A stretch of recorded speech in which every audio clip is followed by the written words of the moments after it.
The ancient city of Jerusalem. It could easily stand as a symbol of all three religions, for it is sacred to each one of them. The revealed religions have many features in common. Central to each is the worship of a single deity, be he called Jehovah, God, or Allah. Many figures, such as the patriarchs Noah, Moses, and Abraham, occupy a revered place in all three. For just as Christians accept the Old Testament, so Muslims consider the Jewish and Christian religions to be earlier but imperfect revelations. They believe Islam to be the final, perfect faith.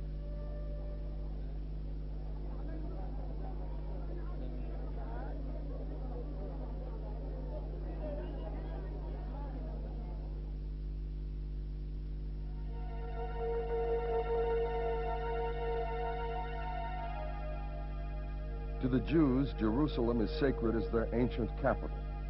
This, the Western Wall, is one of the holiest of Jewish shrines, and it is believed to be part of the retaining wall for the temple, first erected by Solomon and later rebuilt by King Herod, which housed the Ark of the Covenant.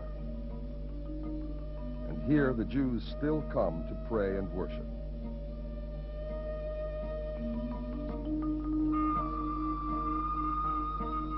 To the Christians, Jerusalem is the city where Jesus taught. Here in the Garden of Gethsemane, among these ancient olive trees, he spent a night in prayer, and it was here that he was betrayed to his enemies.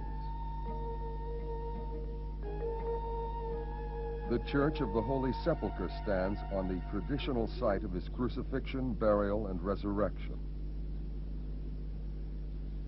With Mecca and Medina, Jerusalem is one of the three places most sacred to Islam. Here is found the Al-Haram al-Sharif, the noble sanctuary. In it stands the Al-Aqsa Mosque. The name means the farthest, for it once was the most distant from Mecca. Within the same sanctuary is another great mosque, the Dome of the Rock.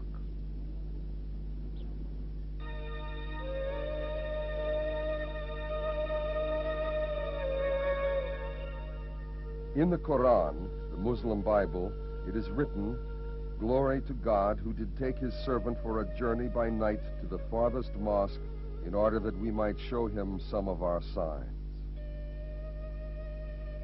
Muslims believe that the Prophet was miraculously transported one night from Mecca here to Jerusalem on the back of his horse, Al-Buraq. Note that in these pictures of the Prophet, his face is veiled.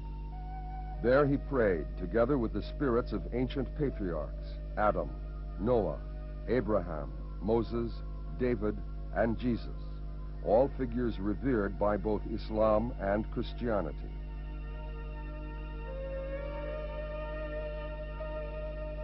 This was the cavern where they were said to have met. It lies below a massive rock. Tradition has it that it was on this great stone slab that Abraham prepared to sacrifice his son.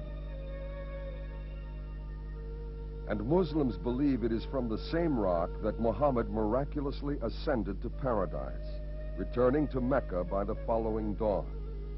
All these paintings are from a 16th century Persian manuscript. 1,300 years ago, the Dome of the Rock was built to commemorate this site, the third most holy in all Islam. It is one of the architectural wonders of the world.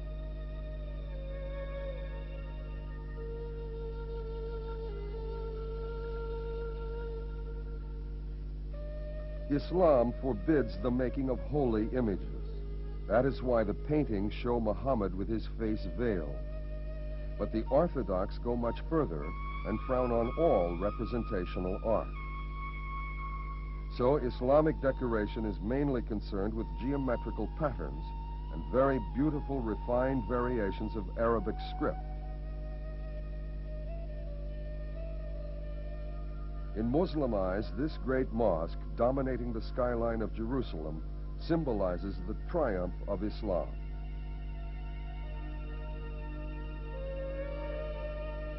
Let us go back to the time before the birth of Muhammad. The Arabia of that period was an isolated region, cut off on three sides by seas, surrounded by powerful and long-established neighbors. Much of Arabia was a desert waste, sparsely inhabited by the Bedouin, nomadic tribes following the thin traces of vegetation from which their herds of sheep and goats were able to gain the barest sustenance. Camel caravans traveling early or late to avoid the fierce heat of the day crossed the desert on their way to the few settlements. One of the biggest of these was Mecca, in present-day Saudi Arabia, a town of many merchants who traded between the east, the ports of southern Arabia, and the cities of Byzantium and Persia. Long before the time of the Prophet, Mecca had been a well-known center of pilgrimage. Pagan worshippers came to visit the Kaaba, a simple black cube traditionally believed to have been built by the patriarch Abraham. The Prophet Muhammad was born here in Mecca in 570 A.D. It was in his 40th year that he experienced his divine revelations, and at once he began to preach against the practices of idolatry and paganism.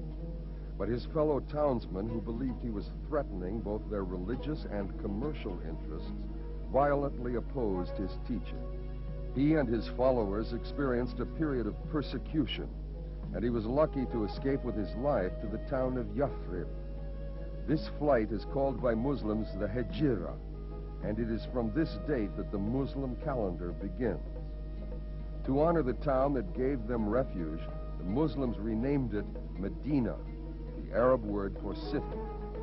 The Prophet's disciples grew steadily in strength and numbers, and at Medina the first Islamic state was established.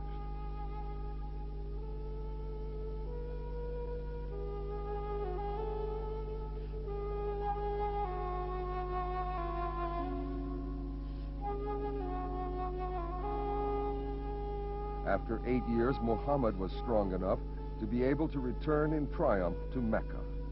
These illustrations of the two cities are from old Islamic manuscripts.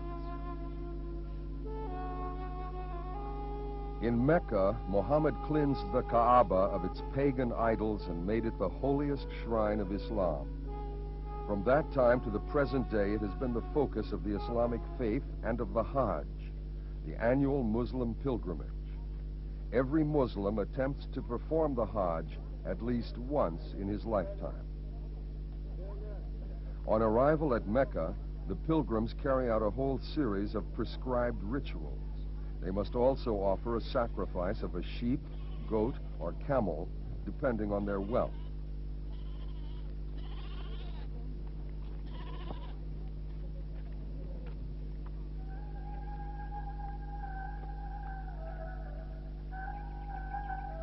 These are scenes of the Great Mosque at Mecca and of the Hajj pilgrims circling the Kaaba.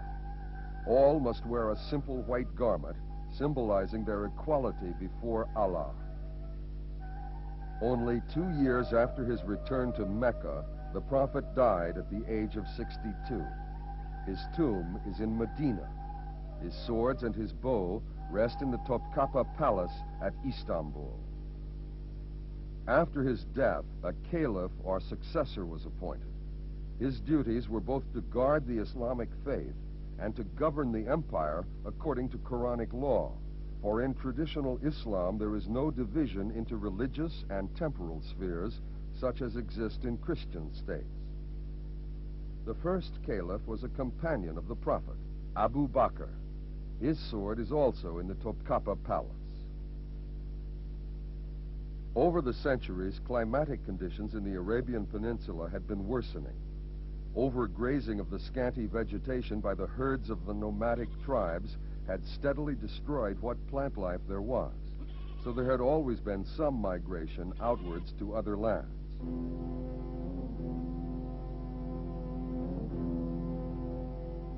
But after the death of the Prophet, the Arab world was to expand at lightning speed. Disputes and incursions by her great and powerful neighbors were always a feature of life on the frontiers of Arabia. This is a reconstruction of one particular battle with Byzantium, the eastern half of the old Roman Empire. But now the Arabs, inspired by religious fervor, were fighting for the cause of Islam. Within 20 years, the Muslims had wrested from the Byzantine Empire the provinces which today are known as Palestine, Syria, Egypt, Libya, Iraq, and Iran. Arab armies had reached the borders of India. How did they manage it? Partly it was the impact of the Arab cavalry, superb horsemen. Also, the Byzantines and the Persians were exhausted by years of wars with each other and by their own internal dissensions. And because the subject people in these old empires owed no loyalty to their rulers, they would not fight for them. But it was mainly due to the inspiration and missionary quality of the new faith. 25 years after Muhammad's death, a major rift appeared in the Islamic world. The Caliph Ottoman was assassinated, and to succeed him, one party elected Ali, son-in-law of the Prophet. This 16th century painting shows notables swearing allegiance to Ali. But a second faction, led by the merchant clans of Medina and Damascus, chose one of their own leaders, Muawiyah, as caliph. For a while, civil war raged between the two caliphates. 4 years later, Ali was assassinated in the mosque at Kufa in modern Iraq, and his supporters were dispersed. In Najaf, a town close by, a mosque stands dedicated to his memory. With Ali's death, the civil war was ended. And so from 661 AD, the empire was ruled from the ancient city of Damascus in Syria. The Caliph Muawiyah was the first of what was to be the great Umayyad dynasty, for the caliphate was to become dynastic, handed down from father to son. But when Muawiyah himself died, troubles over the succession flared up once more. Hussein, the son of Ali, was proposed as a candidate for the caliphate and was invited to visit Kufa. But on the way, he and his small party were ambushed near the town of Karbala. This, too, is in modern Iraq. And with the exception of one sick child, all were killed. This is Hussein's mosque at Karbala. Within it, inside an ornately decorated tomb, is his body. The circumstances and brutality of these murders caused an intense reaction against the Umayyad Caliphate of Damascus. It was the beginning of the great division in the Muslim world, which persists to this very day between the Shiites, descendants of those who supported Ali and his family, and the rest of the Muslims, who are known as Sunnis. In very general terms, it can be said that the Shiite faction tends to be more idealistic and concerned with fundamental principles, the Sunnis more practical and realistic. Nevertheless, with the Umayyad dynasty once again in full control, the expansion of the empire resumed at a fantastic speed, often fueled by conversions to the Islamic faith. North Africa was finally conquered, the Berber tribes accepting Islam. In the east, the Arabs occupied Samarkand, Bukhara, and Kabul.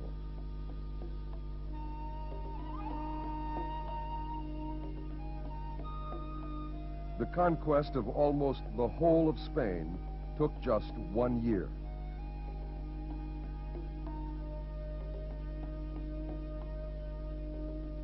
At the same time, the Arabs crossed the China frontier and entered what is present-day Pakistan. 6 years later, Arab armies crossed the Pyrenees and southwestern France was invaded. But at Poitiers, their progress was barred by the Christian armies. The invasion of France was abandoned. The Arabs had at last reached the limit of their expansion. At that time, theirs was the greatest empire the world had ever seen.